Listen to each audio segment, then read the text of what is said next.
घन जंगल के बीच एक खूबसूरत सा झील था। उस झील में दूर दूर से विभिन्न प्रकार के पक्षी आते और सभी तरह तरह के मछली पकड़ के ले जाते।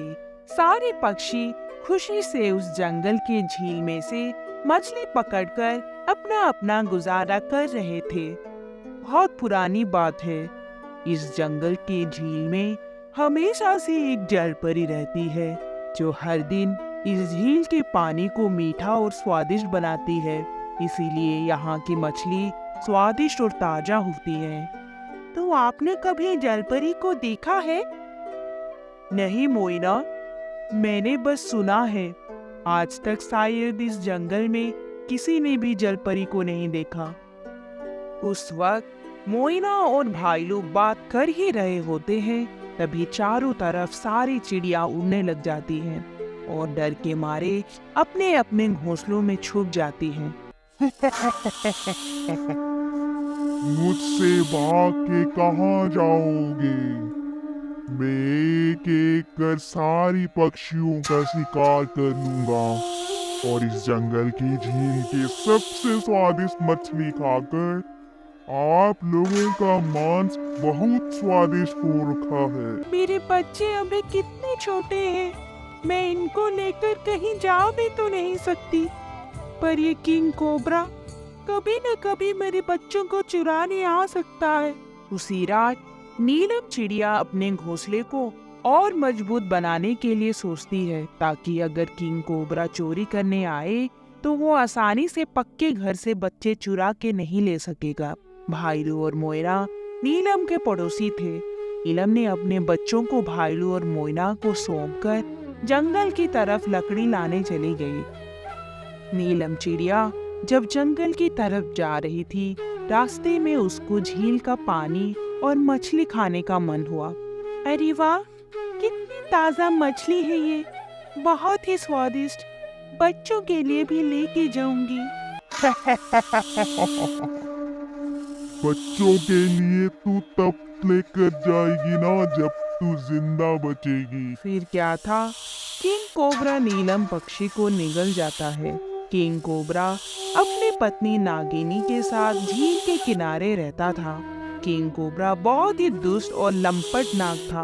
वो जंगल में किसी को भी देख लेता, उसको वो निगल लेता। आप आज कितनों की शिकार कर लौट रहे हैं? चुप कर जा, तू अगर ज्यादा टोकेगी तेरे गले को दबाकर इस झील में फेंक दूंगा। फिर किंग कोबरा गुस्से से नागिन को मारता है। मुझे मारने से आपको किसी भी प्रकार की लाभ नहीं होगी, पर हम नागों का हर दिन शिकार करने की क्या जरूरत? हमें तो वरदान है, हम अगर हफ्ते भर भी ना खाएं तो भी हमारा गुजारा अच्छे से हो सकेगा। ज्यादा मुझे सिखाने की कोशिश करोगी तो मैं तुझे इस गुफा से निकाल फेंकूंगा। एक तो तू बस घर पे बैठी रहती है और दूसरा तुझे कोई संतान भी नहीं हो रहा। तेरा जन्म इस धारा पे बेकार ही हुआ है। इसमें मेरा क्या कसूर? जो भी ऊपर वाले की मर्जी है उसके सामने मैं क्या कर सकती हूँ। नागिन उस वक्त अपने गुफा छोड़ झील के पानी में चली गई। हर रोज की तरह नागिन झील में जो भी गंदगी और जमावट होती है उनको वो अपने मणि के मदद से खींच लेती है, और झील में जो भी कोई जहरीला पदार्थ हो वो उसे भी अपने तरफ खींच लेती है। एक दिन की बात है, भाईलू, मोइना और नीलम के छोटे बच्चे झील से मछली खाने आए हुए थे। तभी उन्होंने देखा नागिनी झील के पानी से सारी गंदगी को निकाल रही है। मोइना, देखा तुमने, हमेशा की तरह नागिनी आज भी झील को इतना साफ रख रही है। हाँ भाईलू, हमने तो कभी जलपरी देखा ही नहीं, पर कभी कभी लगता है जलपरी नहीं, हमारे जंगल के पानी को नागिनी ही इतने सालों से मीठा बनाती आ रही है। तभी वहाँ चिड़ियों की आवाज सुनकर किंग कोबरा मोइना और भालू को निगलने आ जाता है। कोबरा, आज मैं तुझे इनके शिकार करने नहीं दूंगी। हमारे पास वैसे भी मांस का ढेर पड़ा हुआ है, फिर भी तुम इन मासूमों का शिकार हर रोज क्यों कर रहे हो? तभी किंग कोबरा नागिनी को डंस लेता है और नागिनी वहां मर जाती है। नागिनी के मरने पर सारी झील के पानी में उथल पुथल मच जाता है और नदी के पानी से एक जल परी प्रकट होती है। कोबरा, तूने ये क्या किया? नागिनी को तुमने क्यों मार डाला? वो इस जंगल की झील को अपने बच्चों जैसे पालती थी। हम जल के सारे प्राणी नागिनी को हमारा माता जैसे मानते हैं। फिर किंग कोबरा जल परी की ये बात सुन बहुत ही क्रोधित हो जाता है और जल परी को भी डंस लेता है। उस दिन जल परी और नागिन दोनों किंग कोबरा के प्रहार से मर चुके थे। कुछ दिन ऐसे ही निकल जाते हैं। किंग कोबरा का आतंक जंगल में वैसे ही बरकरार था।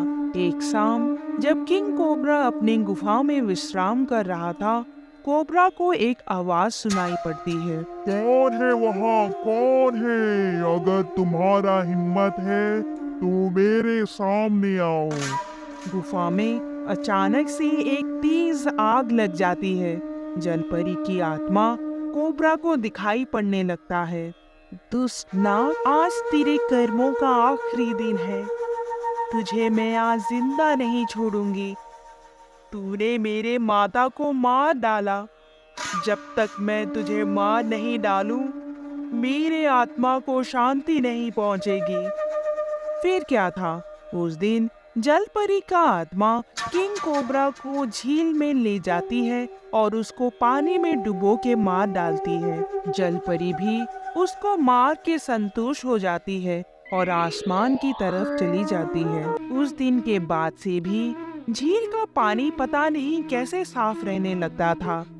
फिर धीरे धीरे सभी पक्षियों को पता चला कि हर दिन आधी रात को नागिनी की आत्मा झील पर आती है, सभी गंदगी को पहले जैसे साफ करती है, जिसके चलते हर सुबह झील का पानी जंगल के पक्षियों के लिए साफ और मीठा हो जाता था।